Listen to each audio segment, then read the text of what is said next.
Good morning students.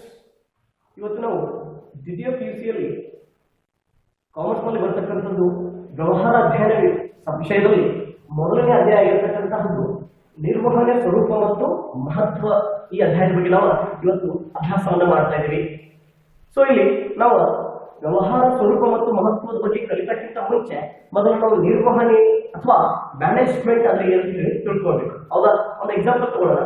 ಯಾವುದೇ ಒಂದು ಸಂಸ್ಥೆಯಲ್ಲಿ ದಿನನಿತ್ಯದ ಕಾರ್ಯಚಟುವಟಿಕೆಗಳು ಸುಗಮವಾಗಿ ಮತ್ತು ದಕ್ಷತೆಯಿಂದ ಅಥವಾ ಪರಿಣಾಮಕಾರಿಯಾಗಿ ಕೆಲಸ ನಡಿಬೇಕಂತಂದ್ರೆ ಅಲ್ಲಿ ಯಾರು ಇರ್ಬೇಕಾಗ್ತದಪ್ಪ? ಒಬ್ಬ ನಿರ್ವಾಹಕ ಇರ್ಬೇಕಾಗ್ತದೆ. ಅವ್ರು ನಾವು ಮ್ಯಾನೇಜರ್ ಅಂತ ಹೇಳಿ ಕರಿತೀವಿ. ಯಾಕಪ್ಪ?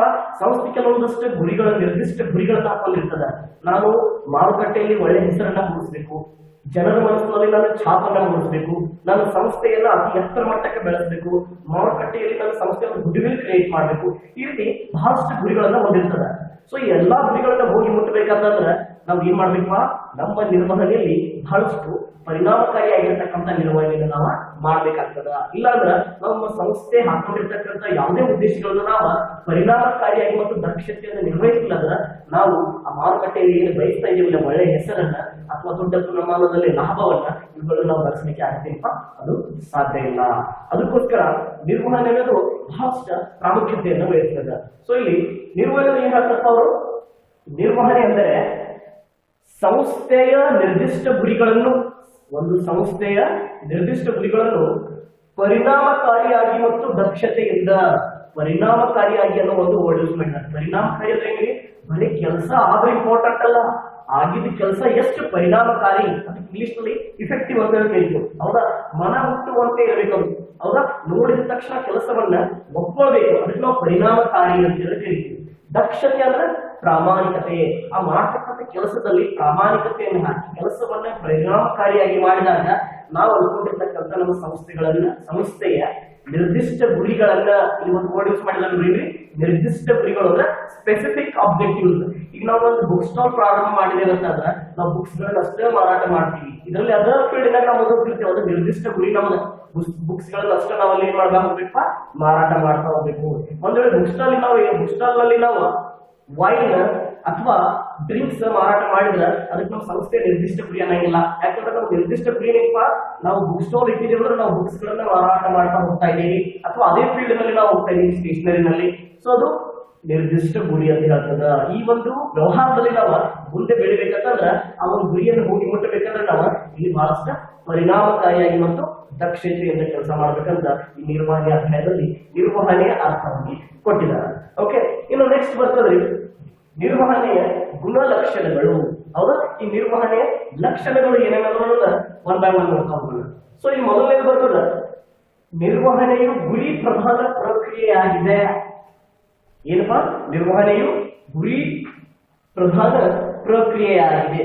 ಗುರಿ ಪ್ರಧಾನ ಅಂದ್ರೆ ನಾವು ಯಾವುದೇ ಒಂದು ಕೆಲಸ ಮಾಡಲಿ, ಒಂದು ಸಂಸ್ಥೆಗೆ ಅಷ್ಟೇ ಸೀಮಿತವಾಗಿ ನಾನು ಹೇಳ್ತಾ ಇಲ್ಲ, ಯಾವುದೇ ಒಂದು ಸಂಸ್ಥೆ ಆಗಿರ್ಬೋದು ಅಥವಾ ಯಾವುದೇ ಒಂದು ಕಾರ್ಯಚಟುವಟಿಕೆ ಆಗಿರ್ಬೋದು, ನಾವು ಆ ಕೆಲಸ ಮಾಡೋಕ್ಕಿಂತ ಮುಂಚೆ ಒಂದು ಗುರಿಯನ್ನು ಸೆಟ್ ಮಾಡ್ಕೊಳ್ತೀವಿ, ಒಂದು ಗುರಿಯನ್ನು ಇಟ್ಕೊಂಡಿರ್ತೀವಿ. ಆ ಕೆಲಸ ಯಶಸ್ವಿಯಾಗಿ ಆಗ್ಬೇಕಂತ ಹೇಳಿ.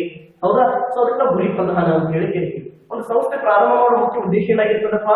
ಲಾಭ ಗಳಿಸೋದಾಗಿರ್ಬೋದು, ಮಾರುಕಟ್ಟೆಯಲ್ಲಿ ಒಳ್ಳೆ ಹೆಸರು ಮಾಡೋದಾಗಿರ್ಬೋದು. ಇದಕ್ಕೆ ನಾವು ಗುರಿ ಪ್ರಧಾನ ಅಂತ ಹೇಳಿ ಹೇಳ್ತೀವಿ. ಸೊ ಆ ಗುರಿಯನ್ನ ಸಾಧಿಸಬೇಕಂತಂದ್ರ, ಆ ಗುರಿಯನ್ನು ಹೋಗಿ ಮುಟ್ಟಬೇಕಂದ್ರ ನಮ್ಮ ವಹಿವಾಟಿನಲ್ಲಿ ನಾವು ಯಾವ ರೀತಿ ಬದಲಾವಣೆಗಳನ್ನ ಮಾಡ್ತೀವಿ, ಯಾವ ರೀತಿ ಹೊಸತನವನ್ನ ಕೊಡ್ತೀವಿ, ವಸ್ತುವಿನಲ್ಲಿ ಯಾವ ರೀತಿಯಾಗಿರ್ತಕ್ಕಂತಹ ಆವಿಷ್ಕಾರಗಳನ್ನ ಮಾಡ್ತಾ ಹೋಗ್ತೀವಿ, ಇವೆಲ್ಲವೂ ಕೂಡ ಬಹಳಷ್ಟು ಪ್ರಮುಖ ಪಾತ್ರವನ್ನ ವಹಿಸ್ತವೆ. ಅಂದಾಗ ಮಾತ್ರ ನಮ್ಮ ಸಂಸ್ಥೆಯ ಗುರಿಗಳನ್ನ ನಾವು ನಿರಂತರವಾಗಿ ಬೆಳೆಸ್ತಾ ಹೋಗ್ತೀವಿ, ಅಥವಾ ಆ ಸಂಸ್ಥೆಯ ನಿರ್ದಿಷ್ಟ ಗುರಿಗಳನ್ನು ಸಾಧಿಸಲಿಕ್ಕೆ ಬಹಳಷ್ಟು ಪ್ರಯತ್ನ ಮಾಡ್ತಾ ಹೋಗ್ತೀವಿ.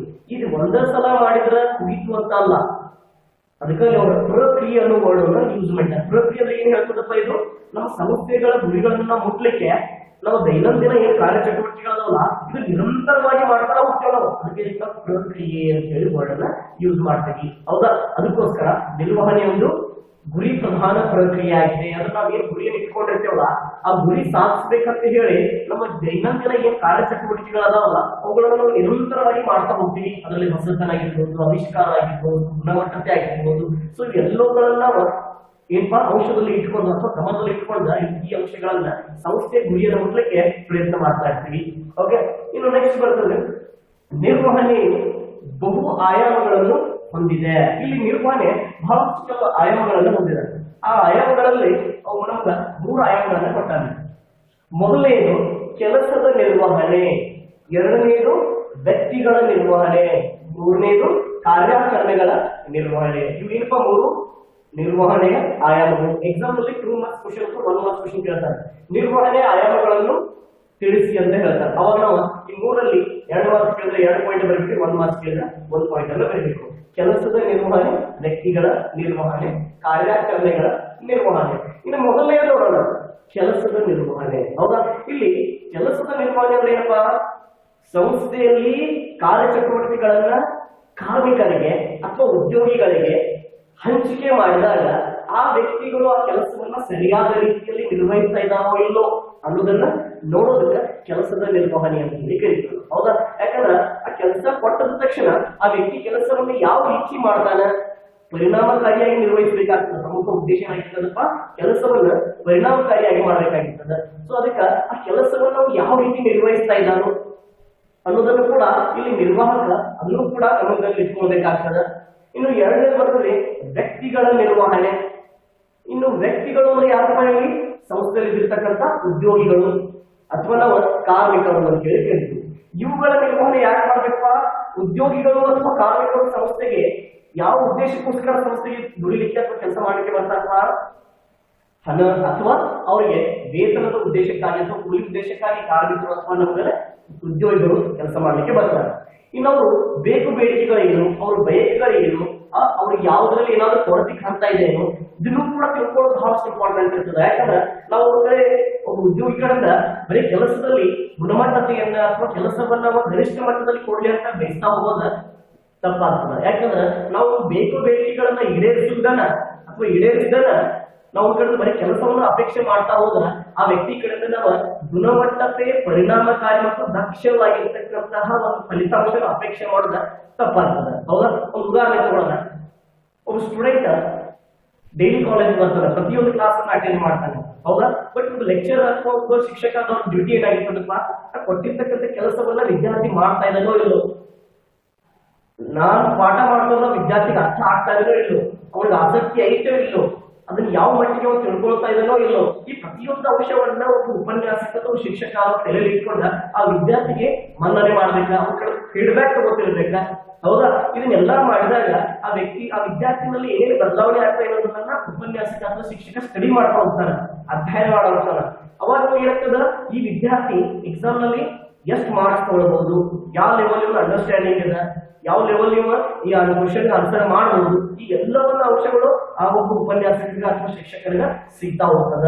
ಇಷ್ಟೆಲ್ಲಾ ಕೆಲಸ ಮಾಡೋದನ್ನ ಬರೀ ಶಿಕ್ಷಕ ಒಂದು ಪಾಠ ಮಾಡಿ ವಿದ್ಯಾರ್ಥಿ ಎನ್ಯುವಲ್ ಎಕ್ಸಾಮ್ ದಾಗ ಮಾರ್ಕ್ಸ್ ಕಡಿಮೆ ತಗೊಂಡಿಪ್ಪ ಅಂತ ಕೇಳಿದ್ರೆ ಅದು ತಪ್ಪಾಗ್ತದ. ಯಾಕಂದ್ರೆ ಒಬ್ಬ ಶಿಕ್ಷಕ ಅವನ ಡ್ಯೂಟಿ ಅವನು ಏನ್ ಮಾಡಿಲ್ಪ, ಸರಿಯಾದ ರೀತಿಯಲ್ಲಿ ಅಥವಾ ನಾವಿಲ್ಲಿ ವರ್ಡ್ ಏನ್ ಮಾಡಿರ್ತೇವೆ, ಪರಿಣಾಮಕಾರಿ ಮತ್ತು ದಕ್ಷತೆಯಿಂದ ತನ್ನ ಕೆಲಸವನ್ನ ಮಾಡಿಲ್ಲ. ಹೀಗಾಗಿ ವಿದ್ಯಾರ್ಥಿ ಕೂಡ ತನ್ನ ಕೆಲಸವನ್ನ ಪರಿಣಾಮಕಾರಿಯಾಗಿ ಮತ್ತು ದಕ್ಷತೆಯಿಂದ ಮಾಡಲಿಕ್ಕೆ ಸಾಧ್ಯ ಆಗಿಲ್ಲ. ಅದಕ್ಕೋಸ್ಕರ ಆ ಕಾರ್ಮಿಕರ ಅಥವಾ ಉದ್ಯೋಗಿಗಳ ಬೇಕು ಬೇಡಿಕೆಗಳನ್ನ ಅವರ ಬಯಕೆಗಳನ್ನೆಲ್ಲ ಈಡೇರಿಸ್ತಾ ಸಂಸ್ಥೆ ಗುರಿಗಳನ್ನು ಸಾಧಿಸುವುದು ಒಂದು ಪ್ರಕ್ರಿಯೆ ಅಥವಾ ಒಂದು ಕಲೆಯಾಗಿದೆ. ಯಾರ ಕಡೆ ಇದು ನಿರ್ವಾಹಕರಿಂದ ಸಾಧಿಸ್ತಕ್ಕಂಥ ಒಂದು ಕಲೆಯಾಗಿದೆ. ಇನ್ನು ನೆಕ್ಸ್ಟ್ ಬರ್ತದ್ರೆ ಕಾರ್ಯಾಚರಣೆಗಳ ನಿರ್ವಹಣೆ. ಈಗ ಸಂಸ್ಥೆ ಕಾರ್ಯಗಳನ್ನ ಹಂಚಿಕೆ ಮಾಡಿರ್ತದೆ ಉದ್ಯೋಗಿಗಳಿಗೆ. ಹೌದಾ?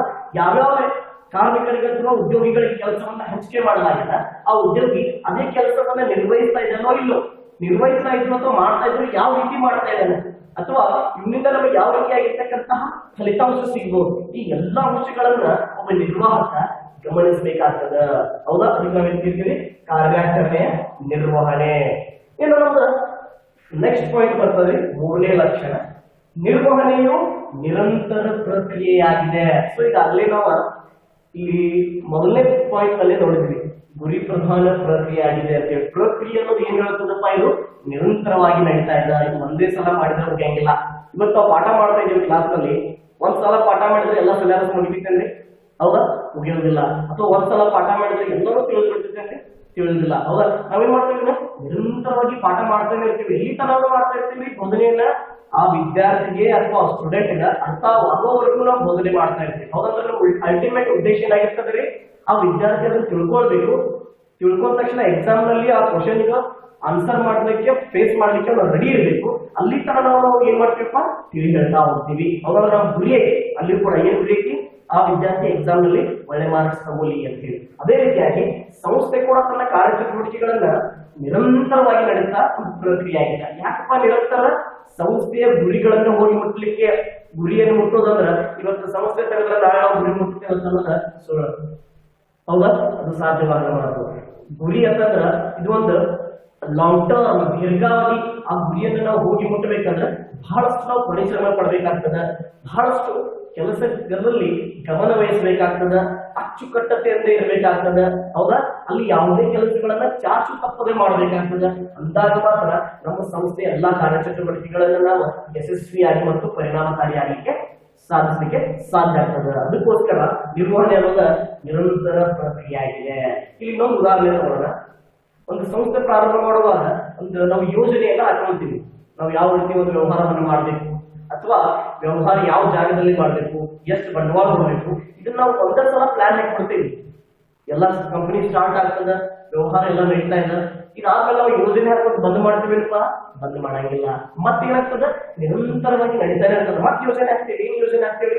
ಕಚ್ಚಾ ವಸ್ತುಗಳನ್ನ ಎಷ್ಟು ಪ್ರಮಾಣದಲ್ಲಿ ತರುದ, ಯಾವ ಜಾಗದಲ್ಲಿ ಮಾರಾಟ ಮಾಡುದ, ಈ ಎಲ್ಲಾ ಮೈಂಡ್ ನಲ್ಲಿ ಪ್ಲಾನಿಂಗ್ ನಡೀತಾ ಇದೆ, ಯೋಜನೆ ನಡೀತಾ ಇದೆ. ಅದಕ್ಕೋಸ್ಕರ ನಿರ್ವಹಣೆ ಅನ್ನೋದು ನಿರಂತರ ಪ್ರಕ್ರಿಯೆ ಆಗಿದೆ. ದಿನನಿತ್ಯದ ಕಾರ್ಯಚಟುವಟಿಕೆಗಳು ಅಂತ ಹೇಳಿ ವರ್ಡ್ ಯೂಸ್ ಮಾಡ್ತಾ ಇದೀವಿ ನಾವೀಗ. ಹೌದಾ?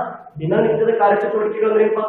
ಅದು ಸಂಸ್ಥೆಯ ನಿರ್ವಹಣೆಯಿಂದ ಹಿಡ್ಕೊಂಡ ಸಂಸ್ಥೆಯ ಯಶಸ್ವಿಗೊಳಿಸುತ್ತ ಏನ್ ನಡೀತಾ ಇರ್ತಾವ ಎಲ್ಲಾ ಕಾರ್ಯಚಟುವಟಿಕೆಗಳು, ಅವಕ್ಕೆಲ್ಲ ನಮ್ಮ ದೈನಂದಿನ ಕಾರ್ಯಚಟುವಟಿಕೆಗಳು ಅಂತ ಹೇಳಿ ಹೇಳ್ತೀವಿ. ಇನ್ನು ನೆಕ್ಸ್ಟ್ ಬರ್ತದೆ, ನಿರ್ವಹಣೆ ಒಂದು ಗುಂಪು ಚಟುವಟಿಕೆ ಆಗಿದೆ. ನಿರ್ವಹಣೆ ಅನ್ನೋದೇನಪ್ಪ? ಒಂದು ಗುಂಪು ಚಟುವಟಿಕೆ ಆಗಿದೆ. ಇಲ್ಲೊಂದು ಎಕ್ಸಾಂಪಲ್ ತಗೊಳ್ಳೋಣ, ಸೊ ನಿಮ್ಗೆ ಕ್ಲಿಯರ್ ಆಗಿ. ಹೌದಾ? ಇವಾಗ ನಾವು ಈ ಒಂದು ಸಂಸ್ಥೆಯನ್ನು ನಡೆಸ್ತಾ ಇದೀವಿ. ಈ ಸಂಸ್ಥೆಯಲ್ಲಿ ಒಬ್ಬ ಮ್ಯಾನೇಜರ್ ಅಥವಾ ಒಬ್ಬರ ಆಡಳಿತ ಮಂಡಳಿದವರು. ಆ ಆಡಳಿತ ಮಂಡಳಿದವರು ಅಷ್ಟು ದೊಡ್ಡ ಬಿಲ್ಡಿಂಗ್ ಕಟ್ತಾರೆ. ಹೌದಾ? ಇಷ್ಟು ದೊಡ್ಡ ಕಾಲೇಜ್ ಎಲ್ಲ ಕಟ್ಟಿದ್ದಾರೆ.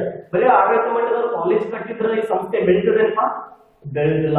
ಇಲ್ಲಿ ಬಹಳಷ್ಟು ಜನ ಗುಂಪು ಪರಿಶ್ರಮ ಬೇಕಾಗ್ತದ. ಯಾರ್ಯಾರು ಬೇಕಾಗ್ತದಪ್ಪ? ಆಡಳಿತ ಮಂಡಳಿಯವರು ಪರಿಶ್ರಮ ಬೇಕಾಗ್ತದ. ಅದ್ರ ಜೊತೆಗೆ ಪ್ರಿನ್ಸಿಪಾಲ್ ಅವರ ಪರಿಶ್ರಮ ಬೇಕಾಗ್ತದ. ಅದ್ರ ಜೊತೆಗೆ ಲೆಕ್ಚರರ್ ಪರಿಶ್ರಮ ಬೇಕಾಗ್ತದ. ಈ ಎಲ್ಲಕ್ಕಿಂತ ಇಂಪಾರ್ಟೆಂಟ್ ವಿದ್ಯಾರ್ಥಿಗಳ ಪರಿಶ್ರಮ ಬೇಕಾಗ್ತದ. ಸೊ ಎಲ್ಲರೂ ಕೂಡ್ಕೊಂಡು ಈ ಕೆಲಸವನ್ನ ಮಾಡಿದಾಗ ನಮ್ಮ ಸಂಸ್ಥೆಯ ಗುರಿಗಳನ್ನ ತಲುಪಲಿಕ್ಕೆ ಸಾಧ್ಯ ಆಗ್ತದ.